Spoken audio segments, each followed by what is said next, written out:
করলাম, স্ত্রী রাগ ভাঙাতে পারে না। তারপর স্বাধীন গাড়ি চালাতে চালাতে বলতে লাগে।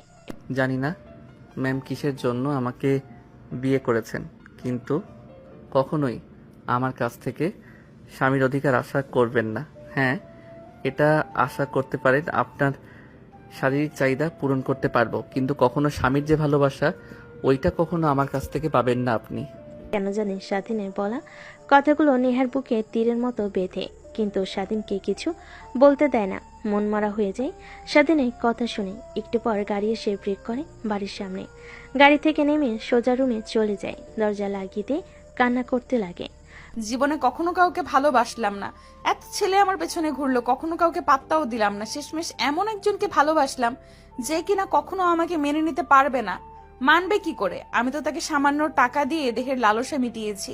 অনেক বাজে মেয়ে আমাকে হিসেবে সে চেনে, কখনো স্ত্রী হিসেবে মানতে পারবে না। এইটা তো যে কোনো ছেলেই। কথাটা ভেবে নেহা কান্না করতে লাগে। অন্যদিকে নেহার মা মেয়েকে রেখে রুমে গিয়ে দরজা আটকে দিতে দেখে নেহার মা রুমের সামনে এসে দরজায় কড়া নাড়তে লাগে, কিন্তু নেহা দরজা খোলে না। এক পর্যায়ে নেহার মা অনেক ভয় পেয়ে যায়। তারপর নেহার বাবার কাছে গিয়ে বলে, নেহা এই যে শুনছো, নেহা রুমে এসে দরজা লাগিয়ে দিয়েছে। এত ডাকাডাকি করছি কিন্তু দরজা খুলছে না। কি হয়েছে তুমি একটু আবার দেখো তো। বাবা কথাটা শুনে অনেক ভয় পেয়ে যায়। দৌড়ে নেহার রুমের সামনে চলে যায়। দরজা কড়া নাড়তে লাগে। ওই পাশ থেকে নেহা নিজেকে সামলে নিয়ে বলে, আমি একদম ঠিক আছি, তোমরা যাও, আমাকে একটু একা থাকতে দাও। তুমি একটা কাজ করো, স্বাধীনকে ফোন করে আসতে বলো।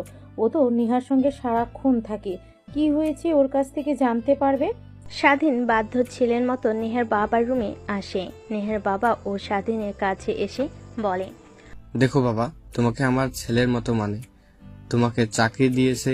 তোমার দুর্দশা দেখে আমার তোমার কথা শুনে এবং তোমাকে দেখে এখনো আমার অনেক ভালো লাগে। তুমি মনোযোগ দিয়ে কাজ করো। কি করি বলো। নেহার কি হয়েছে? রুমে এসে কান্না করছে কেন? স্যার, আপনাদেরকে সব কথা বলবো, প্লিজ আমাকে চাকরি থেকে বের করে দিবেন না, তাহলে আমার পরিবারের না খেতে পেয়ে মারা যাবে। আর আমি নেহা ম্যামের কাছ থেকে দূরে দূরে থাকবো, উনাকে ডিভোর্স দিয়ে দিব।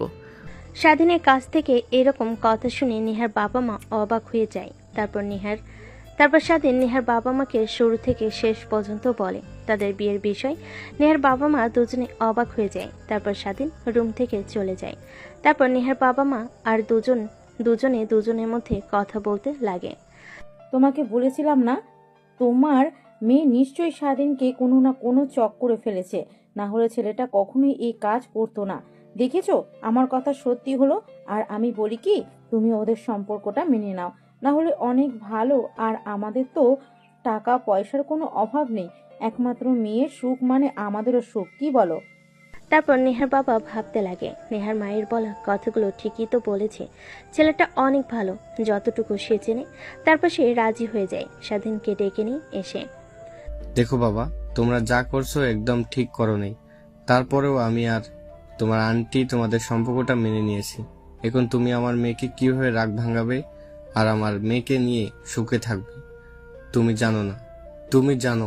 হ্যাঁ, আরেকটি কথা, আমার মেয়েকে কখনো যেন দুধ খেয়ে থাকতে না দেখে, তাহলে তোমার কিন্তু খবর আছে। স্বাধীন কথাটা শুনে অবাক হয়ে যায়। নেহার মা বাবাকে সালাম করে। তারপর নেহার মা আর বাবার সঙ্গে কিছু কথা বলে নেহার রুমের সামনে চলে আসে। দরজায় কড়া নাড়তে লাগে, কিন্তু নেহা দরজা খোলে না। স্বাধীন নেহাকে ডাকতে লাগে। দরজা খুলে দিতে বলে, তুই এসেছিস কেন? আমি তো বাজে মেয়ে, আমি তো স্ত্রী হওয়ার যোগ্য না, অনেক খারাপ মেয়ে, তারপরও আবার আমাকে ডাকতে এসেছিস? যা এখান থেকে। নেহা আর কোনো কথা বলতে না দিয়ে নেহাকে সরিয়ে রুমের মধ্যে প্রবেশ করে। সেদিন দরজা আটকে দিয়ে নেহার দিকে বাঁকা দৃষ্টিতে তাকায়। এটা দেখে নেহা অবাক হয়ে যায়।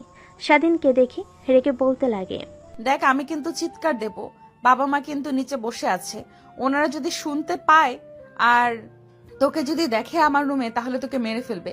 তুই যা, রুম থেকে বের হ। ওনারাই তোমার কাছে পাঠিয়েছে আমাকে। মানে? নেহাকে আর কোনো কথা বলতে না দিয়ে স্বাধীন নেহাকে শক্ত করে জড়িয়ে ধরে তারপর ঠোঁটের সঙ্গে ঠোঁট লাগিয়ে চুষতে লাগে। প্রায় 5 মিনিট পর নেহাকে নিয়ে খাটের উপর পড়ে যায়। নেহা স্বাধীনের বুকের উপর থেকে মাথা তুলে বলে, ড্যাপ ড্যাপ করে তাকিয়ে থাকে। এটা দেখে স্বাধীন বলতে লাগে, আঙ্কেল আন্টিকে সব কথা বলে দিয়েছি। তারা প্রথমে অনেক রাগ হয়, হয়তোবা পরবর্তীতে তারা আমাদের সম্পর্কটা মেনে নেয়। আর আরেকটি কথা, তোমাকে অনেক অনেক ভালোবাসি সেই প্রথম থেকেই, কিন্তু কখনো বলতে পারিনি। আমার আর তোমার সম্পর্কের মধ্যে অনেকটা তফাৎ ছিল, কিন্তু এখন বলতে আর কোনো তফাৎ নেই। তার মানে তুমি আমাকে ভালোবাসতে, তাহলে প্রকাশ করনি কেন? ওই যে দুইজনের মধ্যে শক্ত একটা প্রাচীর ছিল, তাই কিছু বলতে পারিনি। তা এখন আমার বাবুর মায়ের কি রাগ ভাঙছে? না, ভাঙেনি। বাবুর মায়ের বাবু লাগবে। যত দ্রুত পারো বাবুর মাকে বাবু এনে দাও। কথাটা বলে স্বাধীনের বুকের মাঝে আর নেহা মুখ লুকায়। উপর থেকে সরিয়ে জড়িয়ে ধরে হারিয়ে যায় ভালোবাসার এক অতল গভীরে, যেখানে তারা বাবু প্রস্তুত করছে। আর জানতে হবে না আপনাদের, বিয়ে করেন তারপরে জানতে পারে।